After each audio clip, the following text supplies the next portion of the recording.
wish ko lang. Kailan nga ba dumarating ang tamang panahon para mapagbigyan ang mga hiling at pangarap na ating iniingatan? Handa ba tayo sa mga pagbabago na maaring idulot ng mga ito sa ating buhay?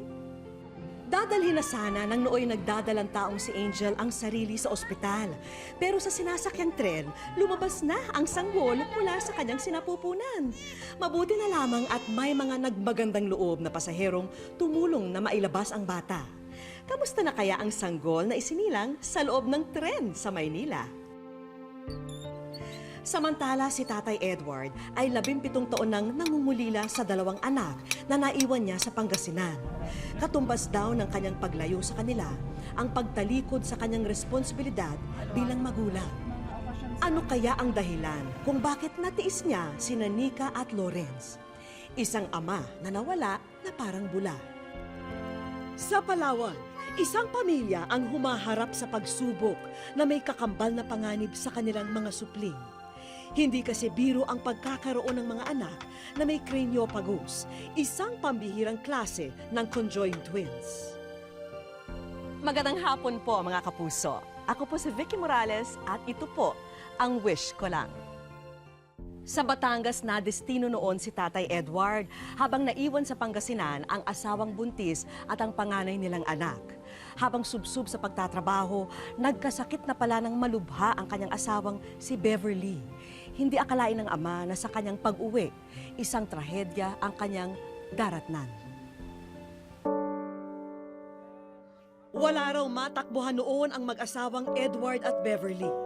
Kaya nagpasya silang kumatok sa pinto sa taong alam nilang hindi sila matitiis. Nay! Nay! Asawa ko po, si Edward. Magandang hapon po, Nay. Anak, magmano ka sa lola mo? Ito pa, apo ko. Abay, napakalaki na. Halika na, halika. Naku, halika kayo sa loob, halika. Dali.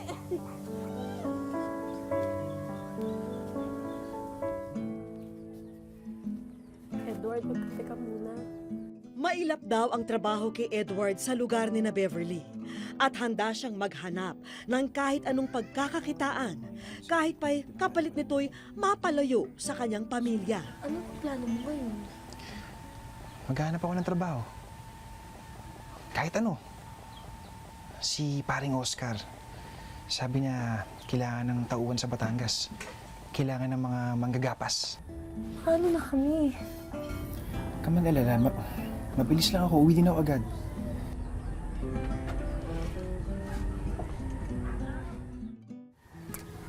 Mag-ingat ka sa pupuntahan mo, Edward. Ha? Alalahanin mo, may iniwan ka dito mga anak mo. Sige na. Sige po, Nay, makakaso ko kayo. Lawrence, makinig ka lagi sa lola, ha? Sa aking mama. Edward, nangako ka ha. Pag nakasahod ka naman, umuwi ka. Hihintayin ka namin ng mga anak mo. Sige. Muna po ako.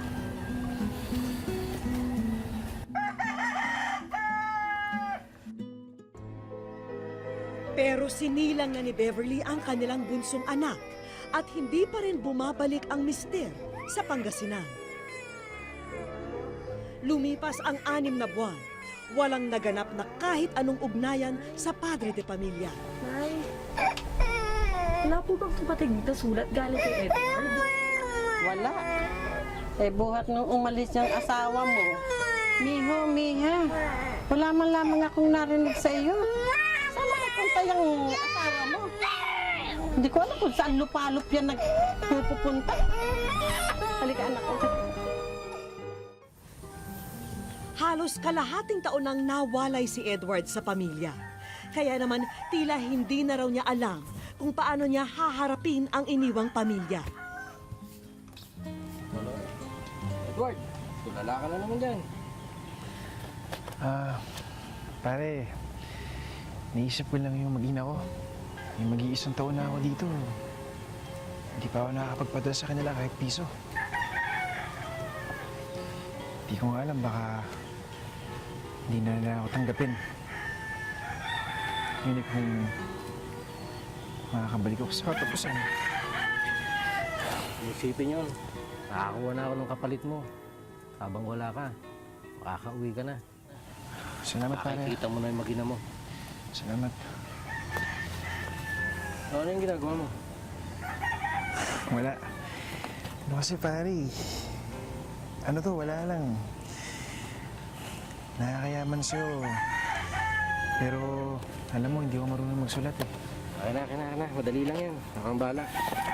Sige, dikta mo na lang. Minamahal kong Beverly.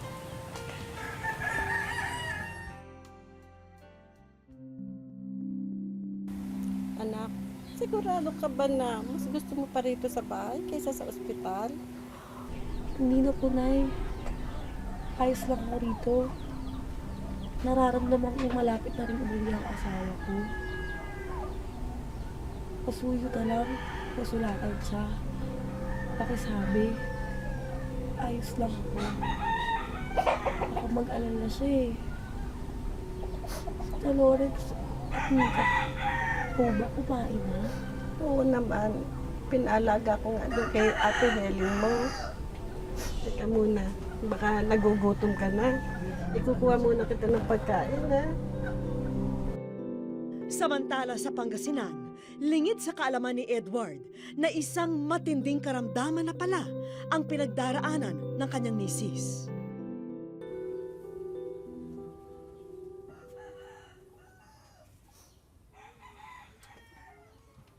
Anak, kain na, oh. Anak. Anak. Anak. Anak. Anak.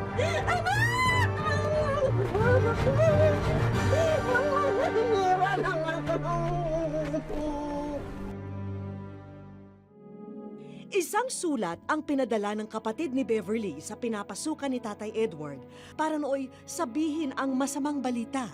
Pero Edward! Wala na po, nakaalis na. Sayang, may sulat pa naman siya galing Pangasinan. Ay, kanina pa po eh. pangalawang araw na ng burol ni Beverly nang madatna ni Tatay Edward ang hindi niya inaasahang pangyayari.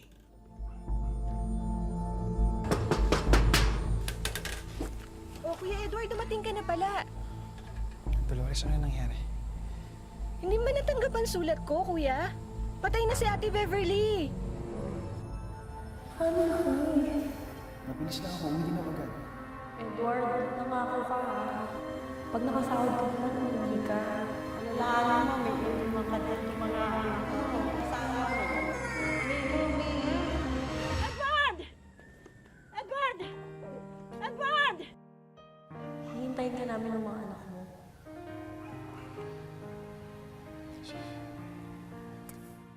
Wish ko lang sa aming pagbabalik. Lagi ko ngang sinasabi yun. Ano kaya yung dalawa kong anak doon? Kilala pa ako noon. Ano ko? Pero ako hindi na ako kilala noon. Kahit magharap-harap pa kami, hindi ko na rin sila makikilala. At mamaya, Sabi sir ng doktor, sabi kasi sa akin, yung mga ganyan daw sitwasyon, kung sakali man daw na mawala yung isa, minuto lang, mawawala din yung isa. Kasi ho, malalason ho yung isa sa dugo ng nawala. wish ko lang.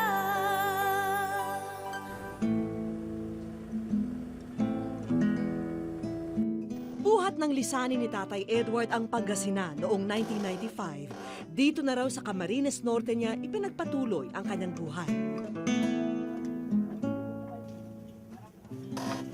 Gamit ang lubid, unti-unting bumababa si Tatay Edward sa minahan na halos 50 talampakan ang lalim para sa isang mahalagang misyon.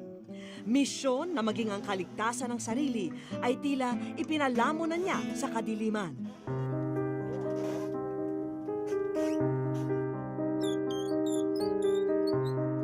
Dahil para kay Tatay Edward, ang kakarampot na ginto sa ilalim ng lupa ang tanging pag-asa niya para makaipon at makasama muli ang mga tunay niyang kayamanan.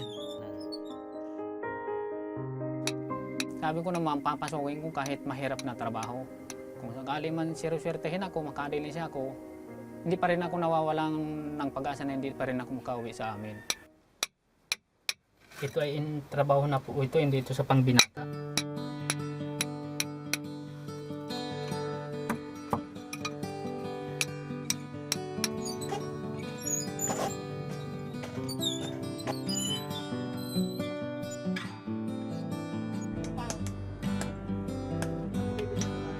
Sa maliit na minahan niya ngayon, inaasa ang kanyang obligasyon bilang isang ama, lalo na ngayon na may bago na siyang pamilya.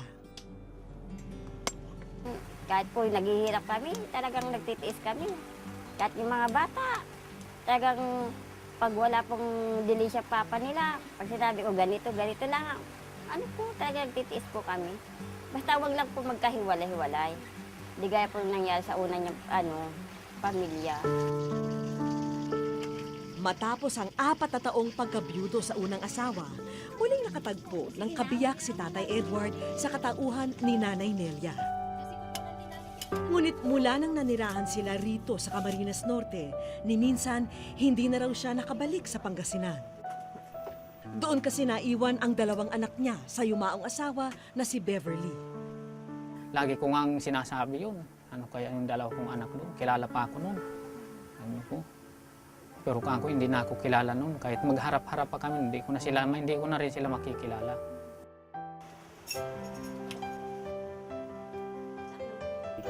Batid ni Nanay Nelia ang pangungulila ng asawa sa kanyang mga unang anak. Ay, malaki pong bagay yun na magkita-kita sila. Napaka-importante po sa amin, lalo na po sa papa nila. Kung papayag po sila, natawagin ako pangalawang ina, payag po. Mas maganda nga po yung ganun, na magkita-kita sila magkakapatid, na magsama-sama. Kahit hindi ako ang tunay na ina nila, kasama naman nila yung tunay nilang ama. Kahit nakalayo ko sa kanila ng talagang masakit. Hindi ko sila nalilimutan. Sobra. Sabi ko nga, pag nakita ko, siguro ako ng pinakamasayang ama pag nagkita-kita kami ng mga anak ko. Kahit mahirap lang ako, ganyan. Basta makasama ko yung mga anak ko.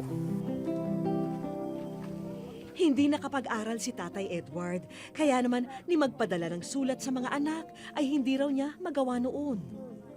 Tanging ang address na lamang ng bahay nila noon ang kanyang natatandaan. Kung papalarin man daw na muling makabalik si Tatay Edward, ay matutuntun pa raw niya ito. Minsan dadaling ko doon sa pantalan ng 100 Island, namasyal kami. Nakaupo sila doon sa may Carabao grass. Doon pa sila nakaupo, nakahakbay pa, nakatawa pa yung magkapatid.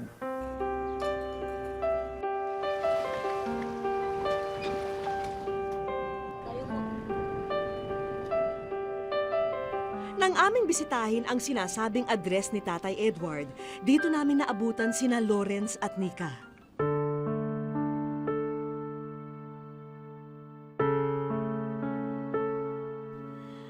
Ang nooy mga musmus na iniwan ng ama, ngayon ay binata at dalaga na.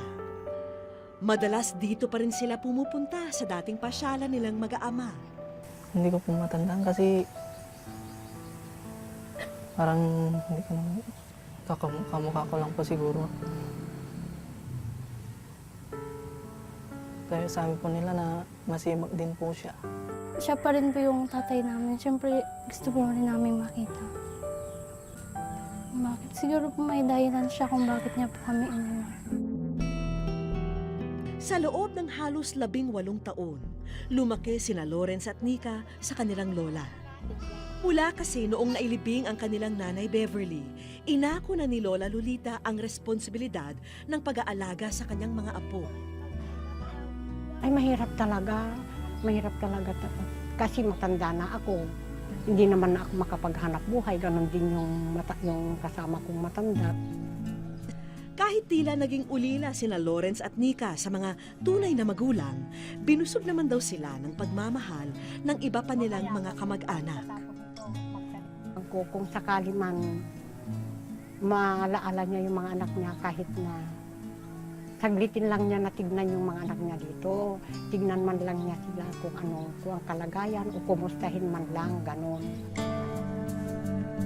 Kahit papano'y nakatapos ng high school si Lawrence, habang si Nika na may nakasampa ng kolehiyo, pero isang semester lang at nahinto na. Higit na kailangan nila ang suporta ng magulang para mapagpatuloy nila ang kanilang pag-aaral. Inaamin naman ng magkapatid na kahit nariyan ang kanilang lola at ibang mga kamag-anak, mananatiling may puwang pa rin sa kanilang pagkatao hanggat hindi nila nakikilala ang sarili nilang ama. Sana dalawin niyo man po kami nito na alamin po yung kalagayan namin ganun. Nangarap din po na makasama rin kahit sandali lang.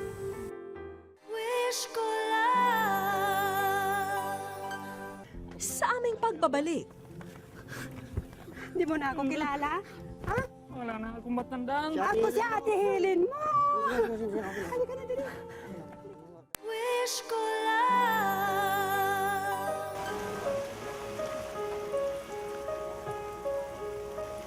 sa trabaho ni Tatay Edward, biyaya na raw kung maituring ang kakapiranggot na mamahaling batong nakukuha sa ilalim ng lupa. Kung hindi sinaswerte, tiis-tiis lang daw muna ang pamilya. Maging si Nanay Nelia ay minsan tumutulong na rin sa asawa. Pwede! Bibita, pakiabot!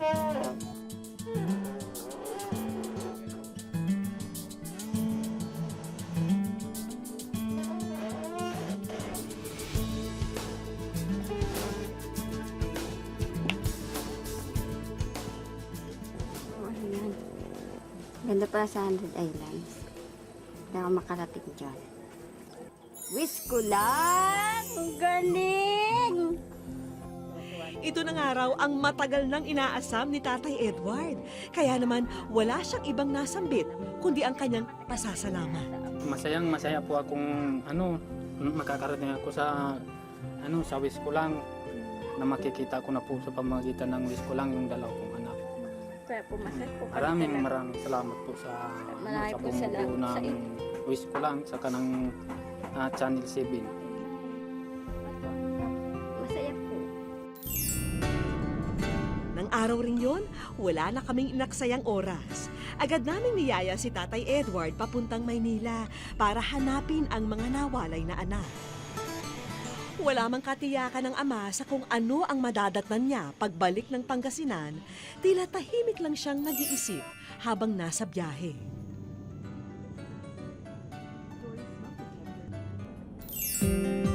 Mula Maynila, halos 6 na oras pa ang aming nilakbay bago makarating sa Alaminos, Pangasinan. Matapos ang halos 2 dekada, hindi na iwasang maging emosyonal ni Tatay Edward. Lalo na lang muling nakita ang lugar ng unang asawa. Minabuti na ring bumaba ni Tatay Edward sa isang kalye para masiguro ang kinaroroonan ng dating bahay. Pero okay.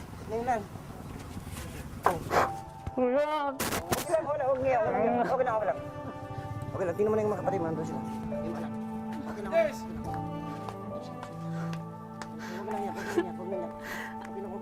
Okay lang. Di mo na ako kilala? Wala na akong matandaan. Ako si Ate Helen mo!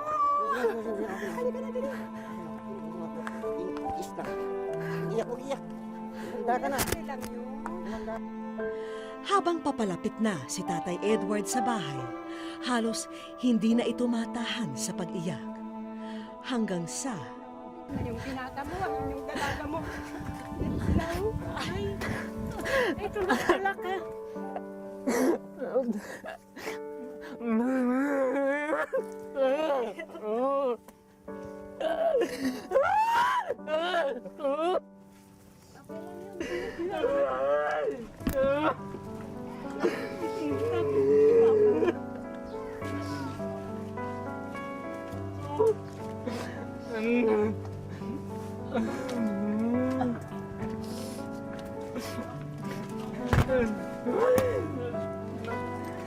Tanging pagtangis ang narinig sa mga oras na iyon. Mahihigpit na mga yakap ang naging dalang pasalubong ni Tatay Edward sa 2 anak na sina Lawrence at Nika. Hindi ko ang galain na magkikita pa kami sa panahon na ito. Nakita mo kung gaano namin minahal ang mga anak mo. Kahit ilang taon man na hindi ka nagpakita. Malalaki na sila. Ito na rin ang naging pagkakataon ni Tatay Edward para magpaliwanag sa mga anak at ibang kamag-anak tungkol sa biglaang pag-iwan niya sa kanila. 6 na buwan lang yung babae mo, hindi ka nagpakita. Hindi naman nawala ang mama nila. Ganito. Nandun na tayo, kapatid ka na namin. Hindi ka na namin iniba. Kasi kahit wala na yung kapatid ko, sana nagpakita ka din para naman makita mo yung paglaki nila. Ayan na si Nika, 6 na buwan. Bakit kasi hindi ka man lang anak na masyal dito? Ba't mo na lang silang iniwan na parang... Sa tagal po nanay, natatakot ako na ganun. Bakit? Magpunta ako mag-isa. Si Lawrence, tahimik na tinanggap ang ama. Pero ang bunsong si Nika, hindi napigilang magtanong sa kanilang Tatay Edward.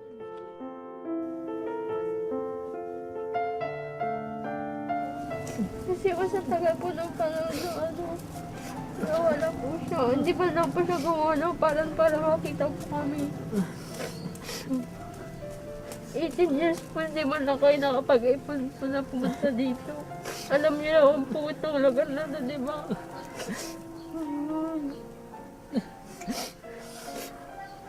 Sampung taon na ako nanay, nasa Mina. Nasa ilalim lagi ako ng lupa, 24 oras. Nasa ilalim akong ng lupa.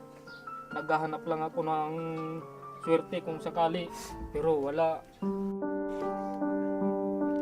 Sa tagal ng panahon na hindi nakasama ni Tatay Edward ang 2 anak, aminado naman daw siya sa mga naging pagkukulang niya sa kanila. Hiling niya na sana ito na raw ang simula na mabigyan siya muli ng pangalawang pagkakataon na maging ama kina Lawrence at Nika.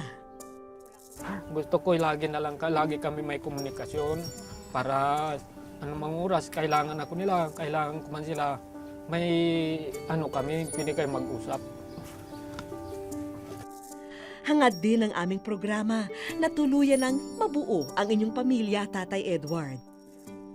Kaya sa aming regalo, naway hindi na muling mawala ang komunikasyon niyong mag-aama.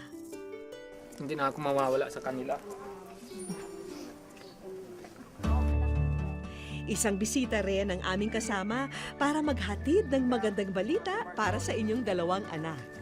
Meron akong ibibigay sa inyo na programa ng city government, yung ating scholarship. So kayo'y makakapag-aral ng libre sa loob ng 4 na taon. At dati ko na kayong scholar, si Nika. Tama? Patuloy ko sa pag-aaral. So very special case yung sa inyo. At naintindihan ko na yung pang-araw-araw na gastusin ng problema sa pag-aaral. So hindi lang scholarship program, pero bibigyan namin kayo ng allowance para sigurado magtapos kayo sa pag-aaral. So, Mark Lawrence, Nika, tapos kayo ng pag-aaral. Hindi na yung tatay nyo. Supportahan niya. Salamat. Salamat. Okay? Wala ka naman po. Wala ka naman. Yan ang inahangat ko talaga, makapagtapos sila ng pag-aaral, madam. Matanda na kami. Hindi ko alam kung mapag-aral pa namin sila o hindi na. Kaya yan, yung pag-aaral nila, yan ang ikabubuhay nila pag sa habang panahon na sila. Kaya maraming salamat sa inyo. Para po matulungan din po namin sila nanay kasi po matanda na po sila. Halos 2 dekadang hindi nagkasama ang mag-aama. Kaya naman, sinulit na namin ang araw na ito para makapag-bonding ang pamilya. Siyempre, ang aming destinasyon, abay walang iba kundi ang naging paboritong pasyalan noon ni Tatay Edward sa 100 Island. Masayang pinagsaluhan ng buong pamilya ang inihanda naming mga pagkain.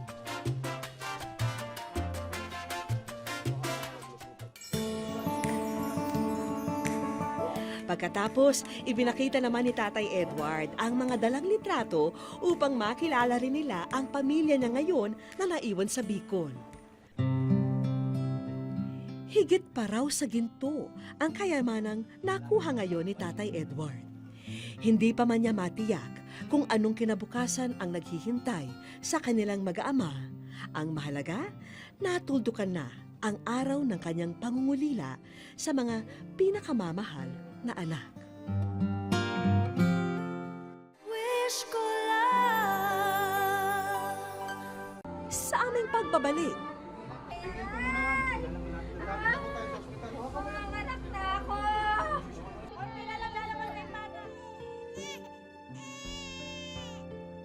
At mamaya, Sabi sir ng doktor, sabi kasi sa akin, yung mga ganyan daw sitwasyon, kung sakali man daw na mawala yung isa, minuto lang, mawawala din yung isa.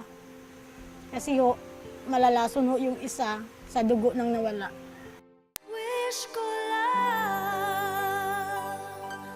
siyam na buwang hinintay nang nooy nagdadalang taong si Angel ang pagluwal ng anghel na nasa kanyang sinapupunan.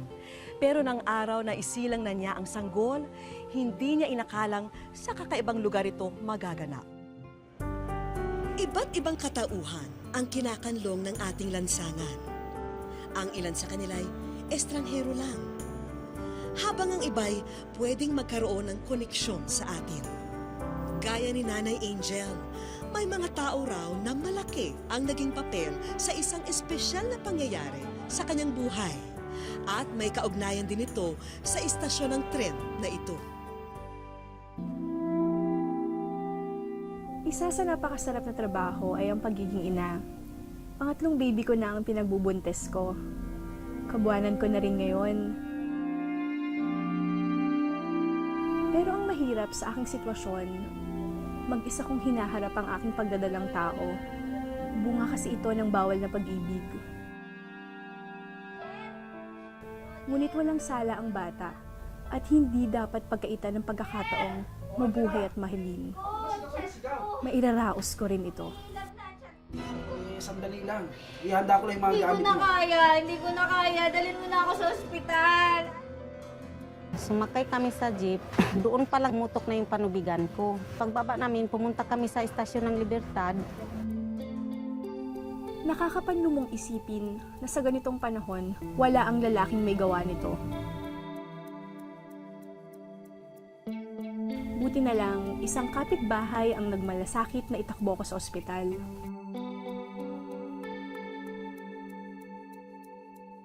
Halos magdilim ang paningin ko sa bawat hilab ng aking tiyan. Parusa ang bawat hakbang. Ikaw na ang iwanan sa ere ng taong minsan minahal mo. Malaki lang yung pagmamahal ko sa kanya. Alam mo naman yung tao kung umibig, hindi talaga maiwasan na ganyan yung mangyari. Tumataba ang puso ko sa likod ng aking paghihirap. Dahil sa mga panahong ganito, lumulutang pa rin ang mga mabubuting Samaritano.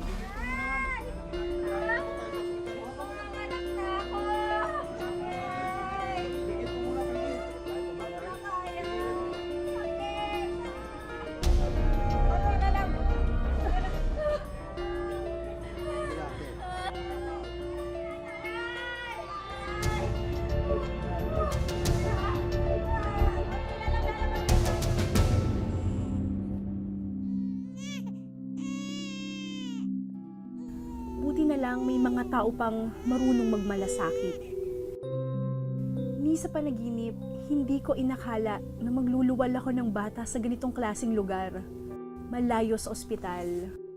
Wala sa pangangalaga ng doktor. Sa upuan ng isang umaandar na tren. Salamat sa Diyos, nakayanan ito lahat ng aking munting anghel. Isang buwan na ang nakalipas mula nang isilang niya ang kanyang munting anghel sa istasyon na ito ng LRT. Nakaukit na raw sa kanyang puso ang naturang lugar. Dito ka sa lugar na to pinanganak. Dito ako tinulungan ng 2 babae. Nagkaroon kami ng pagkakataong makausap ang 2 nagsilbing anghel de la guardia ng mag-ina. Kahit walang kaalam-alam sa pagpapaanak, nagawa pa rin ni Ronelyn na tulungan ang pobreng babae. Account manager siya sa isang property firm sa Makati. Sabi ko, hindi ko alam kung paano tutulungan to. Kaya ginawa ko na lang din. Sabi ko, ma'am, sige, hinga kayo malalim. Siyempre, kinakabahan ako. So, no choice, lahat ng force, ginanyan ko siya. Mabuti naman at ang ikalawang naging kaagapay ni Nanay Angel ay isa palang registered nurse. Siguro nung time na yon, parang chance na rin yun para makatulong sa kapwa. Bilang isang nurse, minsan sasabihin ng doktor, okay, gawin mo to, ganyan, gawin mo to. Parang bigla ka na lang sumusugod, parang lakas na lang ng loob. Habang dito sa Taguig, inalam namin ang sitwasyon ng mag-ina. Tumambad sa amin ang maliit na espasyo nito na kanila raw inuupahan. Buong akala raw ni Nanay Angel, makakatikim sila kahit papano ng kaginhawaan sa kanyang naging panganganak sa tren. Sabi nila na pag doon daw sa tren manganak yung buntis, talagang surety daw talaga doon kung doon lumabas yung bata. Parang wala eh. Ganun pa rin, hirap. Parang hindi ko naramdaman kung may surety ba dumating sa buhay ko. Walang trabaho si Angel at umaasa lang siya sa inaabot ng lalaking nakabuntis sa kanya. Bigyan ako niya ng 200 para pambilihan sa araw-araw lang. Isang araw lang talaga yung 200. Ngayon, mistulang alaala na lang daw sa kanya ang pambihirang panganganak niya. At malaki raw ang pasasalamat niya sa mga tumulong sa kanya ng mga oras na yon. At kung maaari raw, may special request uli sana siya sa kanila. Nagpapasalamat po ako sa 2 nurse na tumulong sa akin sa loob ng tren na nagpaanak sa akin. Muli ako humihingi ng tulong sa inyo. Kung narinig niyo ako, sana matulungan niyo ako na mapirmahan yung birth certificate ng bata. Sa kanilang estadong mag-ina, malaking palaisipan para sa ilaw ng tahanan kung paano niya maibibigay ang magandang kinabukasan para kay baby Lilibeth.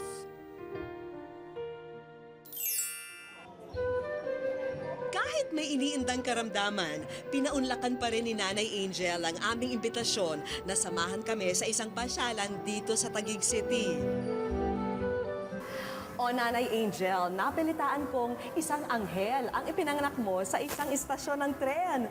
May mga nagsasabing swerte ang ipinapanganak sa train station. At alam nyo bang patotohanin namin yan dahil ito po ang tren na hawak ko ang magdadala sa inyo ni Baby Lilibeth ng swerte. Kung nung nakaraang buwan, sa isang istasyon ng tren isinilang ni Nanay Angel ang biyaya ng poong may kapal sa kanya, ngayon, isang sorpresa ang muling hatid ng tren na ito. Miss ko lang. Nandito nga sa Hi Angel, welcome sa wish ko na.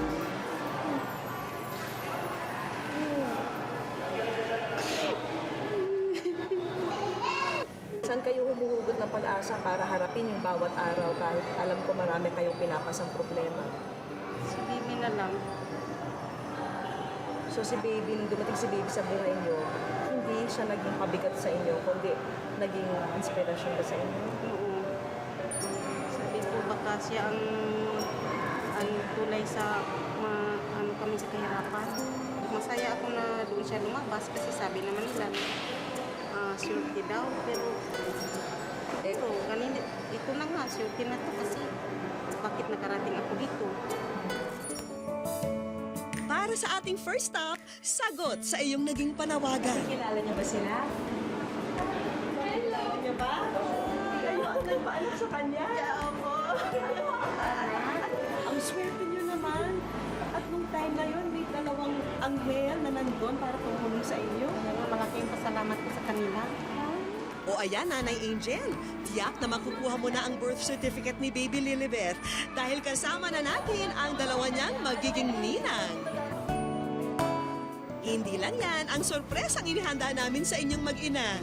I-celebrate na rin natin ang unang buwang kaarawan ni Baby Lilibeth.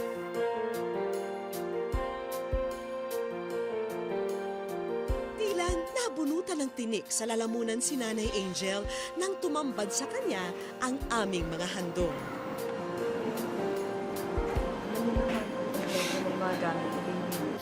Ma'am, maraming salamat sa inyo na may kayo natulong sa bata. Yung pasalamat ko sa inyo.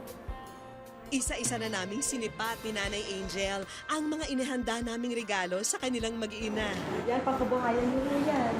Pwede kayo mag-start ng business nyo. O yan, mga fish balls, hotdog stand, barbecue stand. Nalaman ko na sa tingin ko, parang natulala ko nito.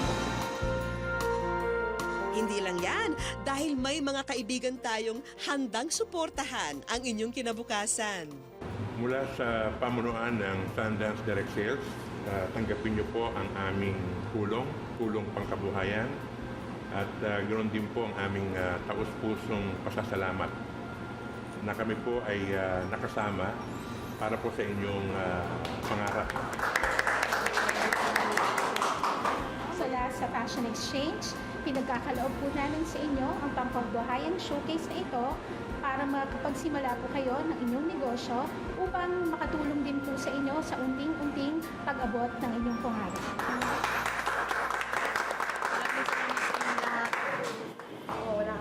Areglado na rin ang mga kakailanganin ng inyong munting kerubin. Pati pang binyag, o meron na, o. Lahat, o panligo ni baby. Pati kinulok rin, meron na rin. Pati mga damit, mga baby bottle. Mula po sa Quanta Paper Corporation, tagagawa ng Sweet Baby Diapers, inihahandog po namin sa inyo ang isang taong supply ng diapers. Sigurado po kayo na laging maging komportable ang inyong baby. Maraming salamat. Pagdamutan nyo na rin po ang tulong pinansyal na ito. Sana, bumuongga ho yung negosyo nyo para tuloy naman yung swerte ni baby. At swerte nyo rin. Opo. Isang pasasalamat naman ang ibinigay ni Nanay Angel sa dalawang nagsilbing instrumento upang ang kanyang munting anghel ay ligtas niyang maisilang. Maraming salamat sa iyo at sa mabuti mong puso. Love, Baby Lilibet and Nanay Angel. Wow, thank you. Thank you. Ronnie Lynn, maraming salamat sa inyo at sa mabuti mong puso. Love, Baby Lilibet and Nanay Angel. Thank you din po. Araw-araw, iba't ibang tao ang nakakasalamuha at nakikilala natin. Karamihan sa kanila, mabilis lang na magdaraan at maglalaho. Para kay Nanay Angel, ang mga estrangherong minsang tumulong sa kanya ay habang buhay ng magkakapuwang sa kanyang puso. Wish ko lang. Sa aming pagbabalik, Sabi sir ng doktor, sabi kasi sa akin, yung mga ganyan daw sitwasyon, kung sakali man daw na mawala yung isa, minuto lang, mawawala din yung isa. Kasi ho, malalason ho yung isa sa dugo ng nawala. Wish ko lang.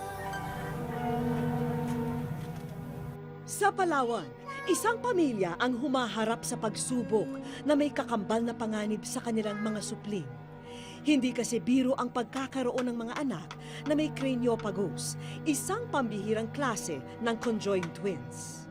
Titingnan ko sila, sumasagi talaga sa isipan ko, paano na lang kaya kung lumaki sila, tapos sasabihin nila sa akin, Ma, bakit kami ganito? Pilit mang nagpapakatatag, malaki ang takot ng mga magulang na baka hindi kayanin ng kanilang mga munting anghel na mabuhay ng matagal, lalo na't sakitin daw ang isa sa kanila. Sabi sir ng doktor, sabi kasi sa akin, yung mga ganyan daw sitwasyon, kung sakali man daw na mawala yung isa, minuto lang, mawawala din yung isa. Kasi ho, malalason ho yung isa sa dugo ng nawala. Hindi ko kayang mawala sila sa akin. Kung paano ito malalagpasan ng pamilya ni Nanay Sonia, hindi pa niya alam. Tanging magagawa lang niya ay ang patuloy na alagaan sina Shara at Sharina. Habang ako'y buhay at habang ako'y malakas, kakayanin at kakayanin ko. Subaybayan ang kanilang kwento sa susunod na Sabado dito sa Wish Ko Lang. Walang makapagsasabi kung kailan ngingiti sa atin ang magandang kapalaran. Ang mahalaga, hindi po tayo bumibitiw sa ating mga pangarap. Kaya mga kapuso, manatili po tayong nakatutok sa programang Anumang Oras ay Tumutupad sa inyong mga pangarap. Dahil sa susunod na Sabado po, mapapanood na ang Wish Ko Lang sa bago nitong oras na 6:45 ng gabi. Kung may kahilingan po kayo para sa inyong pamilya, kaibigan o para sa sarili, sulatan niyo po kami sa GMA Network, EDSA Corner Timog Avenue, Quezon City. Maaari rin niyong iparating ang inyong kahilingan, kwento at komento sa aming official page sa Facebook at sa Twitter at Wish Ko Lang GMA. At hanggang sa susunod na Sabado po, ako po yung kapuso, Vicky Morales, at ito po, ang Wish Ko Lang.